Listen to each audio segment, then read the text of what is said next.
The life that I've lived, it was not my own.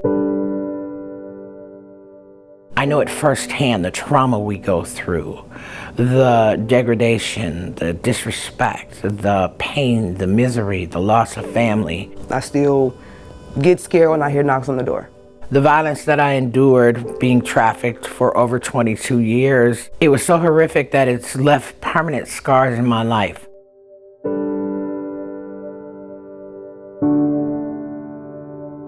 Hello, I'm Beatriz Menento, the manager to the Injury and Violence Prevention section at the Minnesota Department of Health.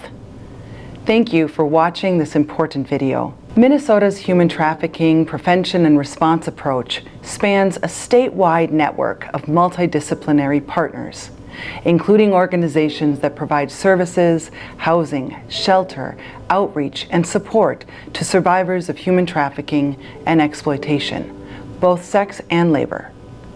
Human trafficking is a human rights violation and a public health concern that requires a comprehensive, multidisciplinary approach. The Minnesota Department of Health plays a key role in combating human trafficking and exploitation through the Safe Harbor program, which focuses on the needs of sexually exploited youth through age 24, and through the Labor Trafficking and Exploitation Supportive Services Program, which serves survivors of all ages. The purpose of this video is to share the history, philosophy, structure, and ongoing work of the human trafficking response in Minnesota, led by the Minnesota Department of Health and its government, tribal, and community-based partners across the state. And most importantly, to amplify the voices of those with lived experiences of human trafficking and exploitation.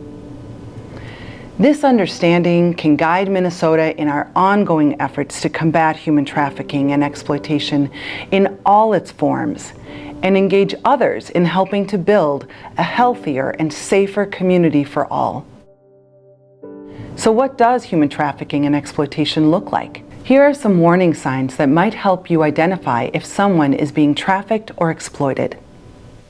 Has someone had to do sexual activities for food, a place to stay, money, drugs, help, or anything else that's needed for survival? Has someone had sex or sexual contact for anything of value that another person set up? And did that person who set it up benefit or profit? Was someone lied to or tricked into doing work or sexual activities and felt unable to leave or stop? Did they receive threats to themselves, their family members, their friends, or their coworkers? Did they experience harm, such as physical or emotional abuse? Is someone unable to leave or stop their work or sexual activities because of debt, money issues, needing shelter, or fear related to immigration status? Is someone controlling another's personal documents, including identification or money?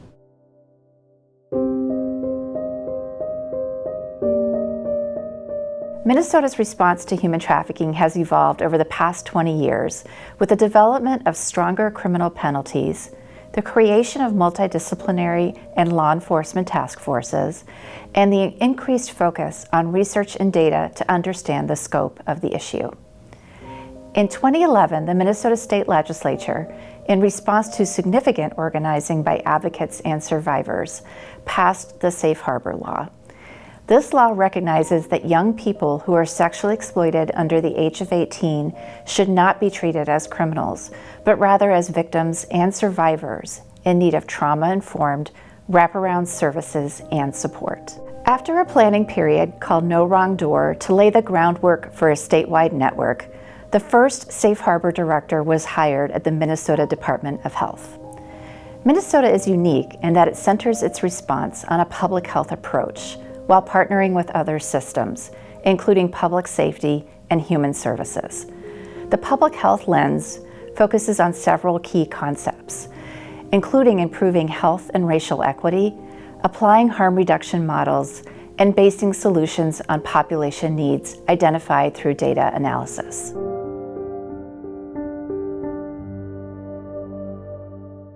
As much as people think this is a choice, it's not. It's lack of choices. Do not Judge that child for what that child is going to choose when that's all that child had to choose from.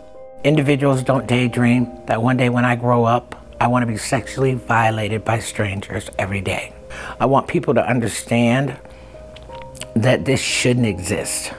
The most effective is to understand who's doing it and why they're doing it. Many factors in our society increase or enhance the risk of trafficking and exploitation, including discrimination and economic disparities.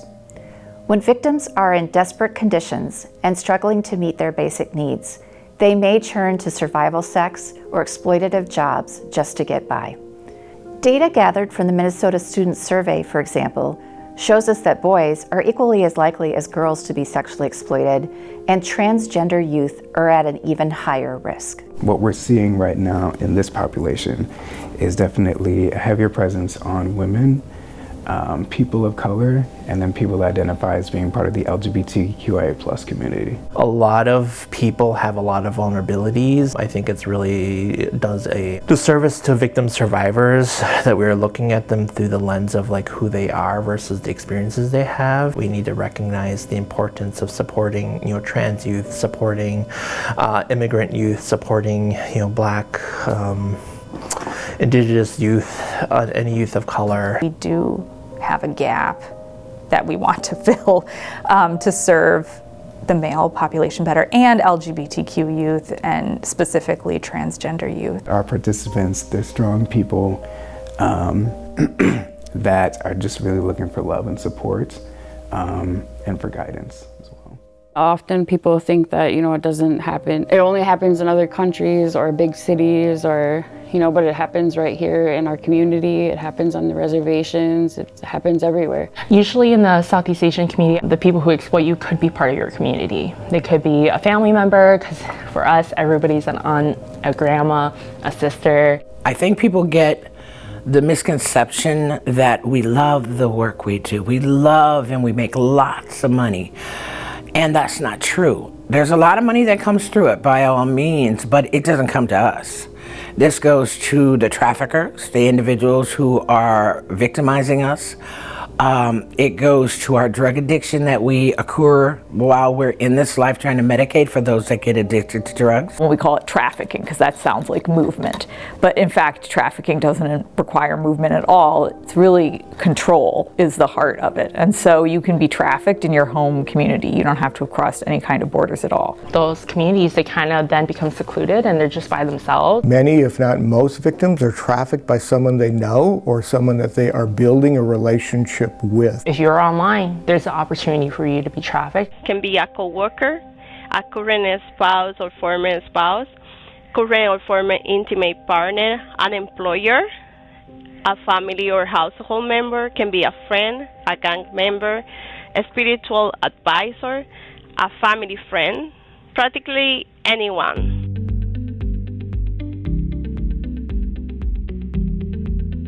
Minnesota's response to labor trafficking and exploitation is growing, with greater awareness of abuses in the workplace, wage theft, and child labor. Human trafficking and exploitation affect people of all ages, genders, nationalities, and abilities in our state. So labor trafficking is when someone is using some kind of coercion or control to get someone else to perform labor work or services, and that person thinks they can't leave or stop. There is a very low level of understanding of what labor trafficking is, and yet there are so many in our state who are experiencing it, and they are invisible. We think, oh, it only happens in big cities. Oh, it only happens to teenagers. It only happens to females. It only happens to undocumented immigrants. And that's just not true.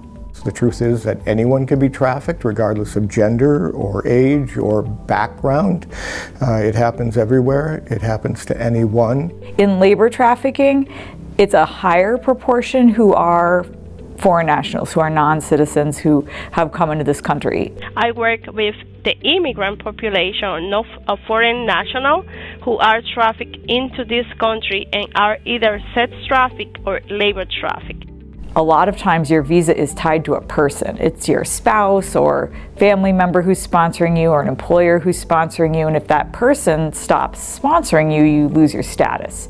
And it turns out that's a really powerful tool for traffickers. So sex trafficking and labor trafficking often overlap each other. We often think of these things as two different phenomena, sex trafficking and labor trafficking being very different. That when you're being trafficked, and your trafficker controls you, they extract any value that they can. Once someone has that control, they're not thinking, well, I'm a sex trafficker, so I'm only gonna do sexual exploitation. They're thinking, I own this person, and I'm gonna get any value I can out of them. So on July 1st, 2025, labor trafficking will become a mandated child protection report in the state of Minnesota. It will become a form of child abuse for the first time in our state.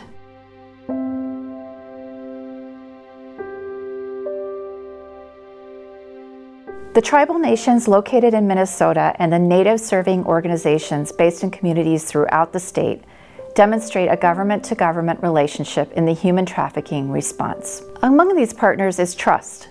Tribes United Against Sex Trafficking, a focused tribal law enforcement response. In addition, human trafficking and exploitation, both sex and labor, are the products of centuries of harm, including colonization and slavery, and must be approached in a manner that recognizes these root causes. There are 11 federally recognized tribes in the state of Minnesota. 9 of them are public law 280, which means that they follow government laws. So they follow state laws. The 2 reservations in the state that are not public law 280 would be Boys Fort and Red Lake. I support the strategic direction within the Department of Children, Youth, and Families to support American Indian youth and Alaska Native youth and tribal nations within Minnesota to address human trafficking through the child protection and child welfare responses. Anin, Wabanu Hijigukwe, Nindigenous, Mikazin and Dundam, Misquaga, Mibizaga Igning, and Dunjiba, Bemajigamagninda. My name is Beverly May, and I'm the Safe Harbor Community Resource Navigator here at the NWICDC. We want to make sure that the survivor gets any necessary services that are available for that individual immediately. We serve the Native population, and we connect them with their homelands. We look at this historical relationship between state agencies, federal agencies, any governmental agencies in tribal nations. It hasn't been always the best, and so for me moving in, I want to make sure that I am respecting and honoring tribal sovereignty. It all comes from colonization and what has happened to our ancestors and our families. We have a culture that suggests or says that it's okay to take advantage of someone. They don't really realize that this is happening to them because it's normalized. The profile for an individual that is typically doing the preying is going to be a middle-aged male, typically Caucasian. They're going to be married and having children. They have disposable income. These young girls don't have anywhere to live, and it could even be like their friend, and they're staying there, and like a little while later, they're like, hey, you've been here for a while, try to exploit them or traffic them. They're on their own, and you don't have a support system. I have a lot of at-risk youth that I help. I create a safe place for them to come and receive healing. We do a lot of cultural stuff here. The biggest thing that I have seen is that there's not a lot of education regarding it or a lot of training out there regarding human trafficking. So we make sure that responding agencies have the necessary education and how to develop or implement their approaches or practices. We also do a lot of education and training as well for child protection workers across the state for both county and tribal agencies. Trust works very closely with different agencies in the state, whether it be the Missing and Murdered Indigenous Relatives Office. We work with the Bureau of Criminal Apprehension, or the BCA. We work with the Bureau of Indian Affairs, or the BIA. I think working together means that we can share resources and ideas and training to better help survivors, making sure that the survivors don't fall through the cracks. And so having those kind of opportunities to work together, it gives a lot of ability to learn a little bit more about our roles. We really need support from non-Native agencies and organizations, as well as law enforcement, because together we're stronger.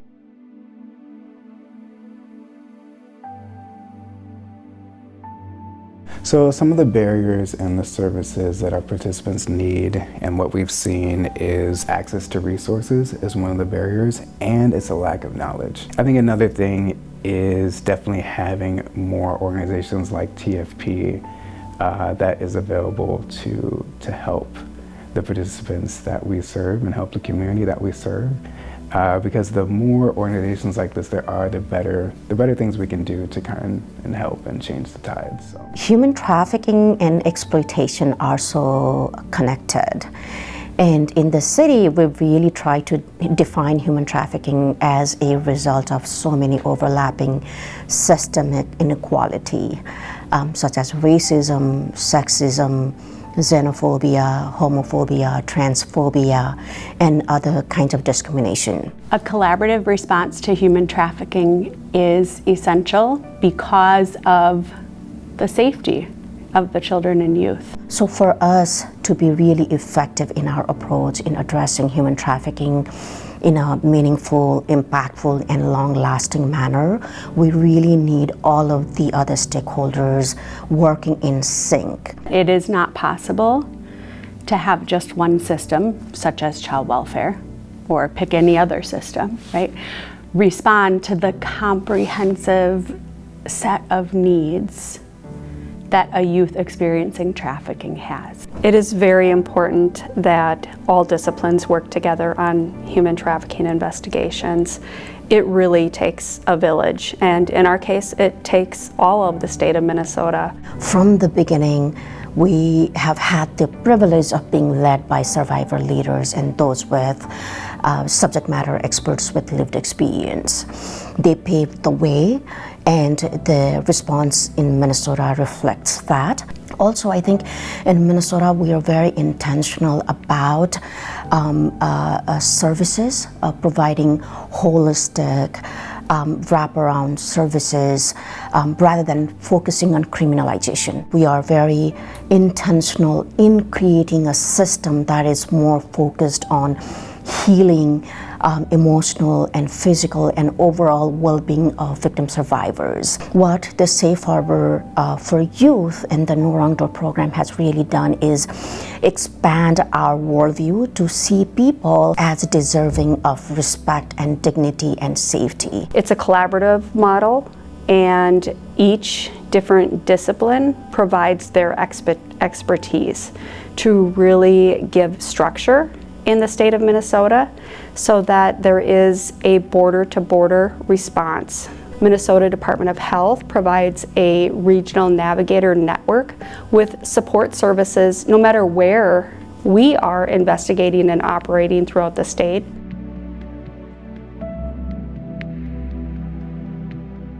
Today, Minnesota's response to human trafficking includes grants for regional navigators, supportive services, outreach, shelter, housing, and protocol development. The statewide response encompasses the Minnesota Department of Human Services, the Minnesota Department of Public Safety, the Minnesota Department of Labor and Industry, the Minnesota Department of Children, Youth, and Families, the Office of the Minnesota Attorney General, several tribal nations, local governments, and a diverse range of community-based programs. It includes partnerships with the offices on missing and murdered Indigenous relatives, as well as Black women and girls, and the Bureau of Criminal Apprehension's Human Trafficking Investigators Task Force. We have the state divided up into regions with our Safe Harbor response, where in each region there's a Safe Harbor regional navigator that is able to support a more kind of individualized and response that's local and appropriate for their local community. We very, very often find that the navigator is indispensable. And what makes them so valuable is their connection to all of the systems. Because I can call up our West Central Regional Navigator or our East Metro Navigator, and I can say, okay, we have a situation of potential trafficking. This is the need that we're hearing. Who do I talk to? The Minnesota Bureau of Criminal Apprehension, or BCA for short, created a statewide investigative task force back in 2017. That task force was created to provide a coordinated and collaborative response with investigations, so working with our local law enforcement and federal tribal partners across the state of Minnesota. There are also 60 affiliate agencies, which means there's local law enforcement agencies in every part of our state that attach to this task force on a case-by-case basis. So no matter where you are in the state of Minnesota, the Minnesota Human Trafficking Investigators Task Force will be able to investigate both sex and labor trafficking. What should you do if you suspect someone is being trafficked or exploited? If you have reason to believe that sex or labor trafficking or exploitation may be occurring, or even if you are not sure it is, contact the 24-hour BCA tip line at 877-996-6222. You may also contact your local law enforcement agency and they can assist with the situation. Please note that in Minnesota, there are strong legal protections in place for people who make reports of suspected human trafficking in good faith. We are fortunate to have a strong statewide response in Minnesota, and you, as a caring community member and partner, help us work towards healing and hope for all victims and survivors. If you or someone you know is in need of services, please contact the Day One hotline.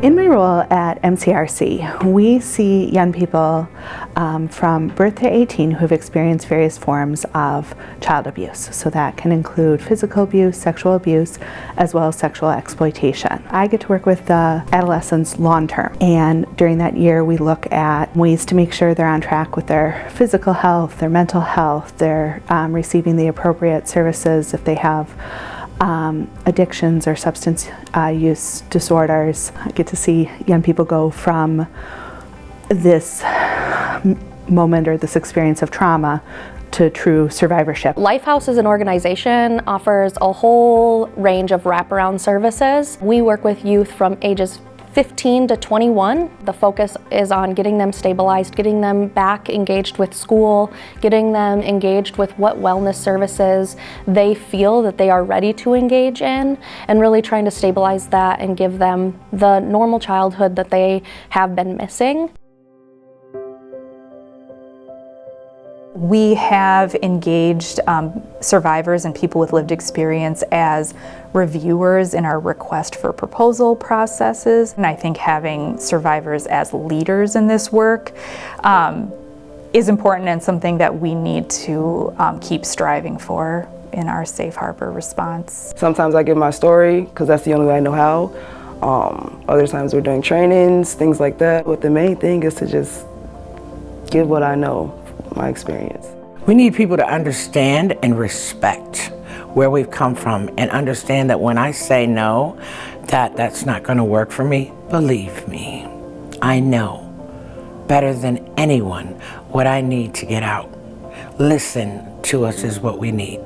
We need you to include us in what it is you're planning for us in order for it to work. There was little awareness on the overlapping of substance use disorder and human trafficking, especially in different cultural communities. That helped us to lead in the design of this campaign, Sex Trafficking Thrives in Silence. We consulted with a group of subject matter experts with lived experience, and they provided the input. They were the creator and designer of the different visuals that you see. So we are hoping to find other ways to continue to be able to use these campaign materials in educating awareness on these overlapping issues. Before our safe harbor response was developed, these youth were being served in shelters and residential programs, but they weren't necessarily getting the best services to meet their specific needs. And so that's what we have kind of seen as our charge, is to kind of help develop programs that are more specialized to this population, and a population that's experienced a lot of complex trauma and has some unique needs. And so the services need to be unique and specialized to meet those needs. The most important thing to understand about youth being trafficked, I think, is understanding their story, or knowing that everybody is different. The goal is really to meet children and youth and their families where they're at and walk alongside them. There are many agencies that can help them to achieve their goals, and they can also learn how to take their own decisions and try things by themselves. Understanding that we all have a part to play and that we all have a role to play in addressing trafficking. So I think it's really important that we understand like a collaborative approach to this work is really key in order to one day ending trafficking. I just want folks to know that like we're here. Like there's still people, especially if they're from the Southeast Asian community, there's other like adults like us who are still trying to support them and help show representation and help get them through their life struggles. We are here to support survivors. They are more than what has happened to them. Who best to lead us than actually survivors? I have wisdom to give, and I'm going to give it because some people don't have the knowledge, and I just want to help them out just a little bit. We are more than a story. We are here to give more. We were more before that came, and we are more after we're out. You just need to be there with them. Thank you for acknowledging that human trafficking is an issue and caring and supporting for the youth. Thank you so much for being part of the solution in addressing human trafficking and exploitation in all of its forms. Thank you so much for caring about participants and survivors. Thank you for being part of the solution. Miigwech everybody for all the work that you do to help ending sexual exploitation and trafficking. Thank you for participating and helping to make Minnesota a safer place for all. Thank you for supporting our youth. Thank you for being a leader in ending trafficking here in Minnesota. Thank you for being the first step in helping someone exit a trafficking situation. Thank you for supporting Minnesota's youth. Thank you for helping with prevention and human trafficking. Thank you for being our partners in the fight against human trafficking. Thank you for seeing and believing children and youth who are experiencing trafficking or exploitation in Minnesota. Thank you for supporting safer and healthier communities for all.